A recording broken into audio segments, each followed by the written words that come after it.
अनंत कोटि ब्रह्मांडना नायक परात्पर पूर्ण ब्रह्म सनातन अकारण करुणा वरुणालय भगवान आनंद घन स्वरूप स्वरूप अहेतुकी कृपा सिंधु एवा अपना पूर्ण पुरुषोत्तम भगवान श्री कृष्णचंद्र जी चरणारविंद में मुहुर्मुहुर दंडवत प्रणाम करी अहीं स्थापित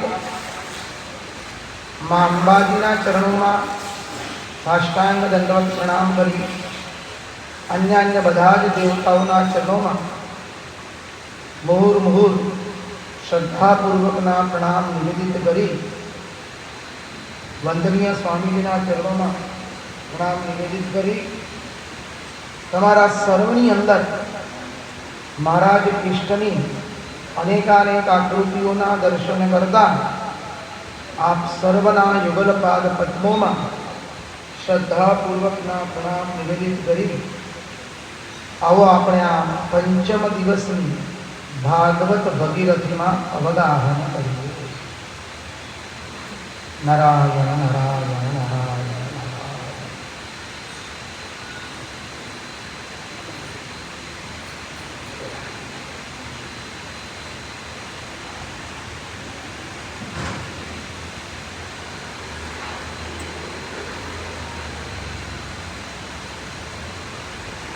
कथाना प्रारंभ में આપણે ભાગવતનો જે મુખ્ય સંકલ્પ છે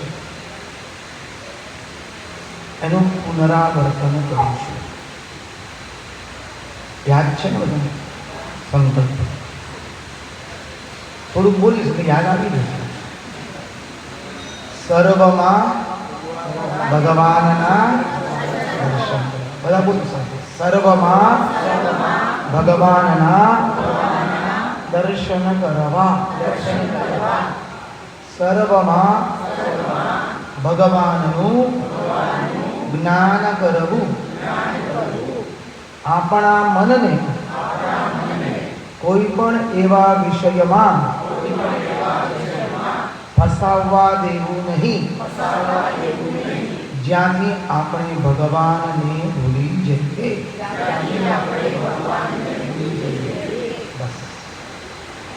आ भागवतनो संकल्प है. स्पष्ट कहे छे भागवतकार यथा हरौ भगवती नृणां भक्तिर्भविष्यति सर्वात्मन्य अखिलाधारे इति संकल्प्य वर्णय.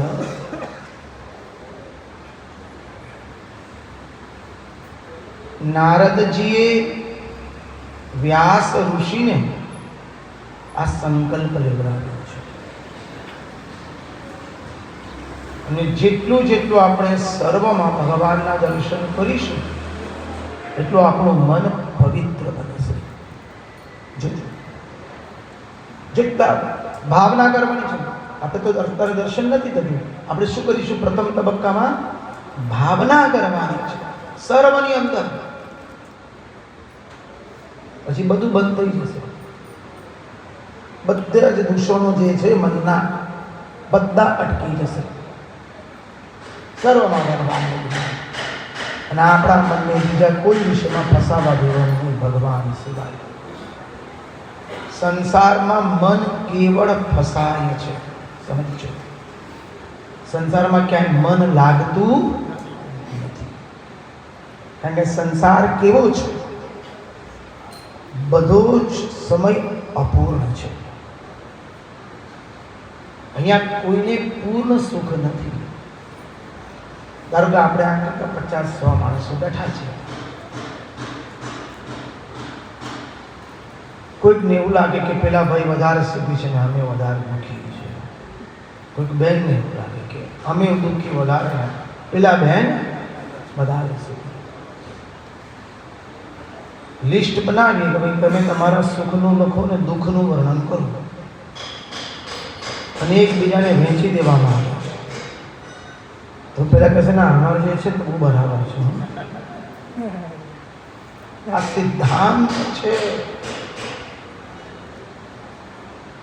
આ જગતમાં તમે ગમે એટલું આપણે બધું પ્રાપ્ત કરીશું, પદ, પ્રતિષ્ઠા, ખ્યાતિ, વિખ્યાતિ, સંપત્તિ, નામ, યશ, કીર્તિ, જે કરવું હોય તે બધું કરી લો, પણ ક્યારેય મન તૃપ્ત થવાનું નથી, અપૂર્ણ જ રહેશે. આ મનનો સ્વભાવ છે, આ જગતનો સ્વભાવ છે. આ મન એક જ જગ્યાએ લાગવાનું છે, એ કેવળ પરમાત્મા અને પરમાત્મામાં જ લાગવાનું છે, બીજે ક્યાંય નહીં લગાડવું. જો લગાડી જોયું ને આપણે બધા 40-50 આપણે બધા થઈ ગયા, બરાબર છે કે નહીં? 50 પછી આપણે તો કિનારે આવ્યા છે. ચોખ્ખી વાત, સૂરજ અસ્ત થઈ રહ્યો છે, હવે ડૂબવાનો જ ખાલી. આપણને અનુભવ છે, ઘણું બધું પ્રાપ્ત કર્યું છે, ક્યાંય મન નહીં લાગે. સમજો, અગ્નિ ઉપર તપેલી મૂકી છે ને તપેલીમાં દૂધ છે. દૂધમાં આપણે શર્કરા નાખીએ તો દૂધમાં શર્કરા ઓગળી જાય છે, પણ એ જ દૂધમાં પથ્થરનો ટુકડો નાખીએ એ આરસનો હોય કે તમે જે કહો, બરાબર છે કે નહીં? આરસનો ટુકડો નાખો પથ્થર, એ ઓગળવાનો છે? હા કે ના બોલો? કેમ? કારણ કે દૂધ અને શર્કરા સજાતીય છે. આ સમજવાનું છે. દૂધ અને આરસનો પથ્થરનો ટુકડો એ વિજાતીય છે, એટલે ક્યારેય મળી શકે નહીં. એમ આપણે અને પરમાત્મા સજાતીય છે. ભગવાને સરસ કહ્યું, મમૈવાંસો જીવલોકે જીવભૂત સનાતન. આ તો સમજો, ભગવાને કોરા કાગળ ઉપર છે ને, કોરા કાગળ ઉપર એફિડેવિટ કરીને આપી દીધી છે આપણને. સત્ય કહું છું. જુઓ, એક સિદ્ધાંત ઘટનાના માધ્યમથી ભગવાનની અભયવાણીને સમજવાનો પ્રયાસ કર્યો. એક શ્રીમંત પરિવાર છે, અત્યંત ધનાઢ્ય. શહેરમાં ઘણી બધી એમની ફેક્ટરીઓ છે. એકનો એક દીકરો છે, વિદેશ ભણીને આવે છે. બાપુજી કહે છે કે બેટા હવે ખુરશી પર બેસી જા. દીકરો કહે છે ના બાપુજી, મારે કંઈક નવું કરવું છે, સારું અને છૂટાવું. બાપુજી મને 20 લાખ રૂપિયા ઉધાર આપો. આપણે તો નિયમ છે, પિતા પાસેથી લીધો એ પાછું આપણે ચૂકવવું પડે જ, અને ચૂકવવાનો જ સિદ્ધાંત છે. સમજો, પિતાનો પૈસો આપણો પૈસો ગણી શકાય નહીં. બહુ સમજવાનું. પિતા સામેથી આપે અંતિમ સમયે એ વસ્તુ જુદી છે, પ્રેમથી આપી. પણ પિતાના તરફ પિતાજી જીવે છે ને બધું ચાલે છે, ના બાપુજીને બધું મારું, અસંભવ છે. નહીં, મર્યાદા છે. પિતાજીનું છે, મારું નથી. જે કંઈ વાપરીશું પિતાજીને પાછું પાછી દીધું.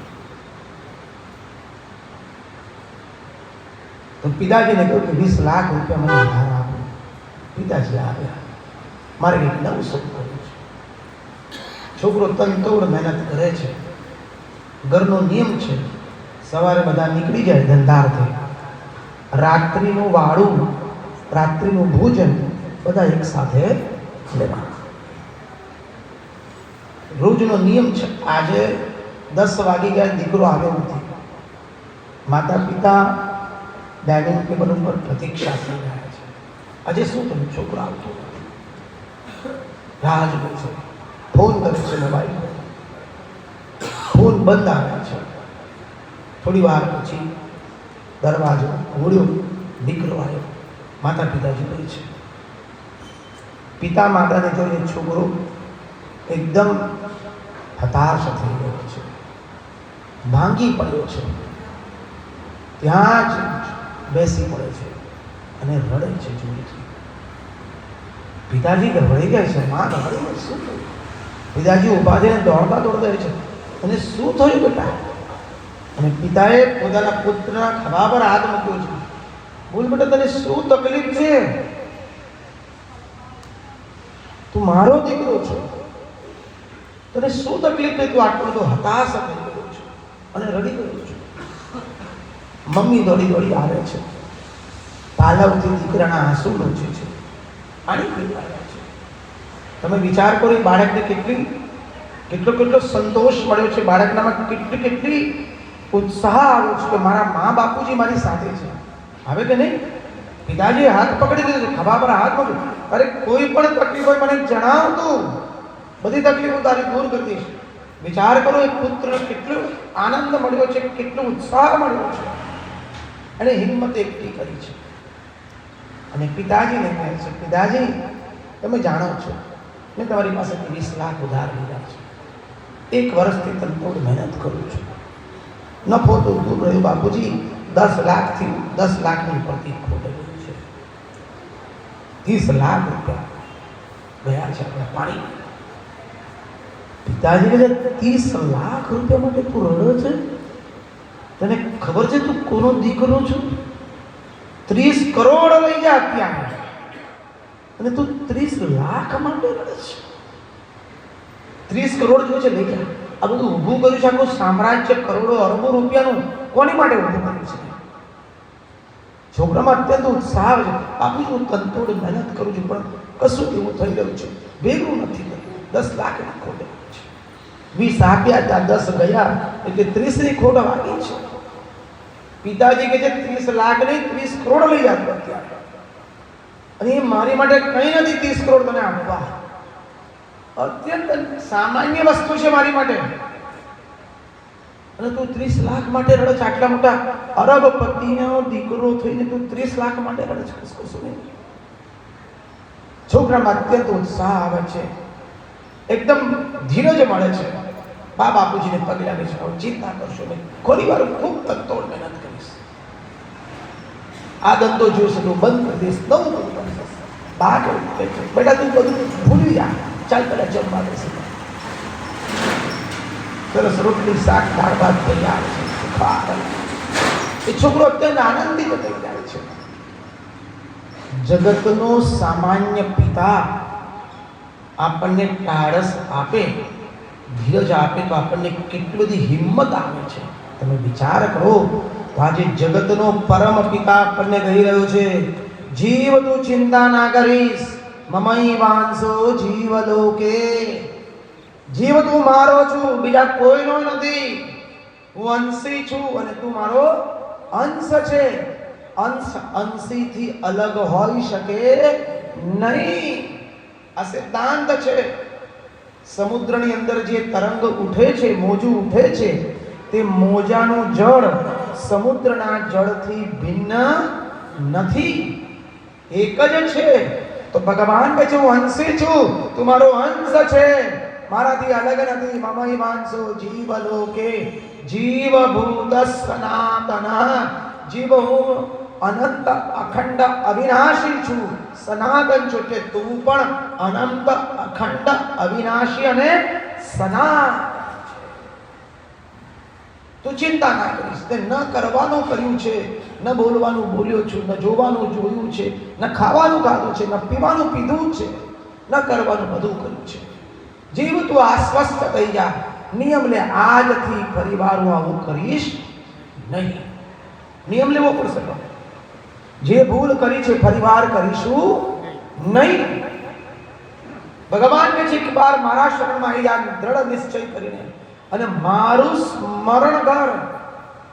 અને પછી જો ભગવાન કહે છે, અપી ચેત સુદુરાચારો ભજન્તે મામ અનન્ય ભાગ સાધુરેવ સમંતવ્ય સમ્યક વ્યવસિતો હિસા. કોઈ દુરાચારી નહીં, દુરાચારીઓનો પણ દુરાચારી હોય, અને જો એ અનન્ય ભાવે મારું ચિંતન કરે અને કરેલી બધી ભૂલો બંધ કરી દે, અનન્ય ભાવથી કેવળ મારું ચિંતન કરશે, તો એને તમે સાધુ જાણો. સાધુરેવ સમંતવ્ય, સમ્યક વ્યવસ્થિતો હિ સહ, એ સમ્યક રૂપે કેવળ મારું ચિંતન કરી રહ્યો છે. આ નક્કી કરી દો. સ્પષ્ટ સિદ્ધાંત છે. આ ભગવાનની મહિમા છે.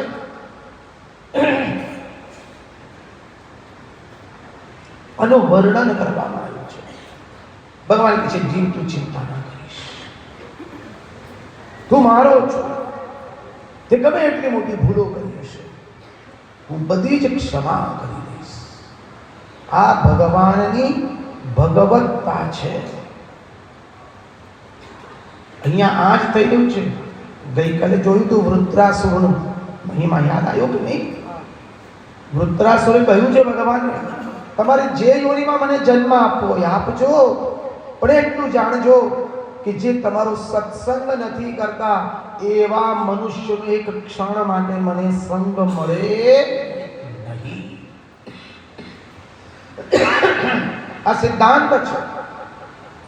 એટલે રંગદૂત મહારાજે લખે છે, રંગે પટરંગાય છે, સંગે લાગે રંગ, માટે નિઃસંગી થઈ કરવો વા સતસંગ. રંગે પટરંગાય છે, કપડાને જે રંગમાં આપણે બોળીશું એ રંગનું કપડું બની જાય છે. કાળા રંગનું કરવું હોય તો કાળા રંગમાં ડૂબોળો, સફેદનું કરવું તો સફેદમાં, ગુલાબી નારંગી જેનું રંગનું કપડું કરવું હોય એ રંગમાં એને ડૂબોળો, કપડું એ રંગનું થશે. એવી જ રીતે જેનો સંગ કરીએ છીએ એનો રંગ લાગશે અને લાગશે. બહુ સાવધાન. બધાને જોડે સંગ કરાય નહીં. મંદિરમાં ભલે આવે દૂરથી બધાને અમુકને જય શ્રી કૃષ્ણ જો હોય, આયા હા બહુ મજામાં, ઠાકોરજીની કૃપા છે, બસ જય શ્રી કૃષ્ણ. બધાની સાથે બેસીને કશું કરી ન શકે. હવે એકાદ બે જણા જ નીકળે. જે ભગવત ચર્ચા કરતું હોય એનો સંગ કરજો, નહીં તો મંદિરમાં આવીને પછી વાસનાનું ચિંતન થશે અને મંદિરમાં નવી વાસના બનશે.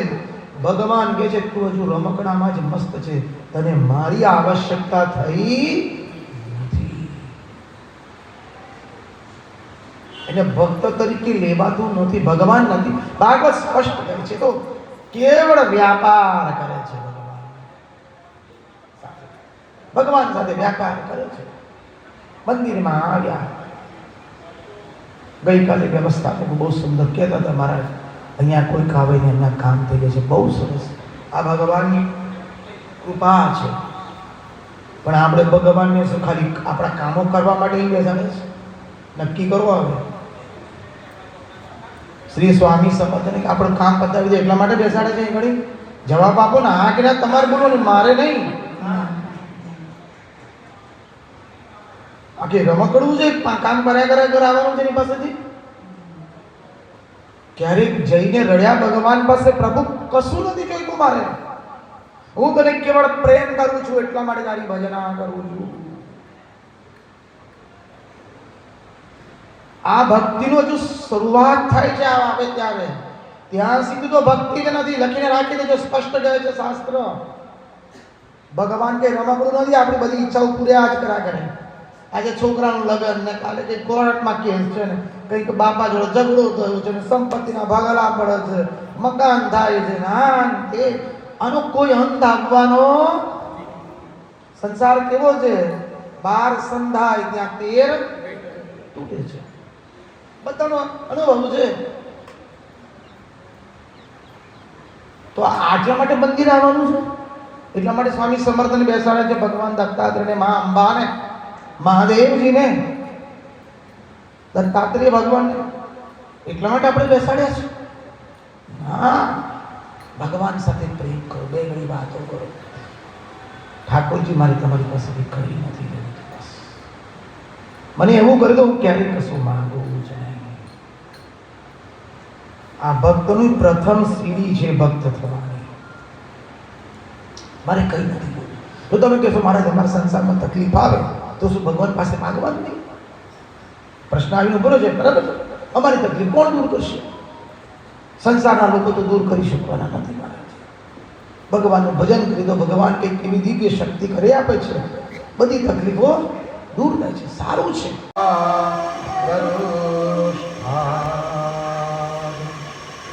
પૂર્ણેન્દ્ર સંબરમ અરવિંદને કૃષ્ણાત પરમ કિમવિદત્વમ અહં ન જાનામિ. કૃષ્ણાત પરમ કિમવિદત્વમ અહં ન જાનામિ. વૃંદાવનેશ્વરી તવૈવ પદારવિંદમ પ્રેમામૃતૈ તમગરંદરસૌદપૂર્ણમ હૃદયર્પિतं મધુબધે સ્મરતાપમુદ્રમ નિર્વાપય પરમશીતલમાત્રયામિ. નિર્વાપય પરમશીતલમાત્રયામિ.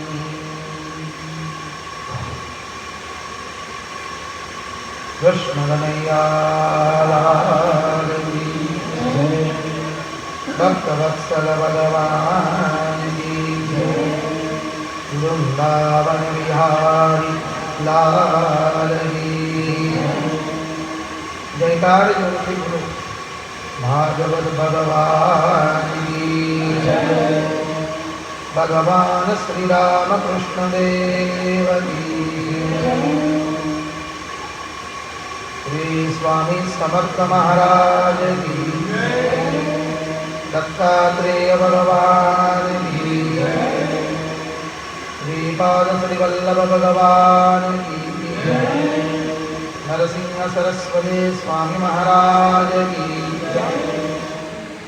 रंगवदूत महाराज की जय.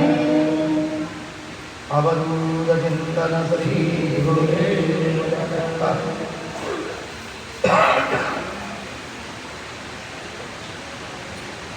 કથાના પ્રારંભમાં બે ઘડી ભગવાન નામ સ્મરણ કરીશું.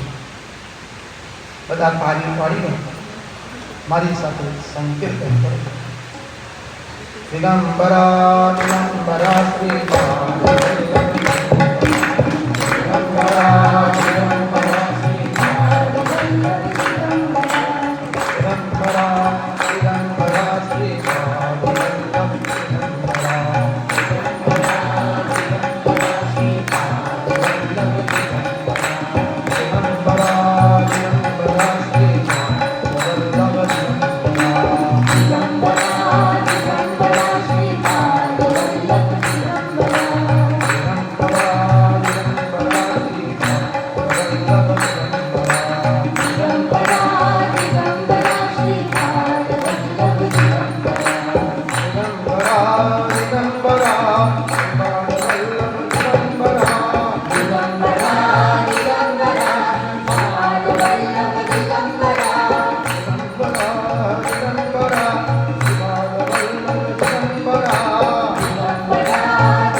કૃષ્ણ કનૈયા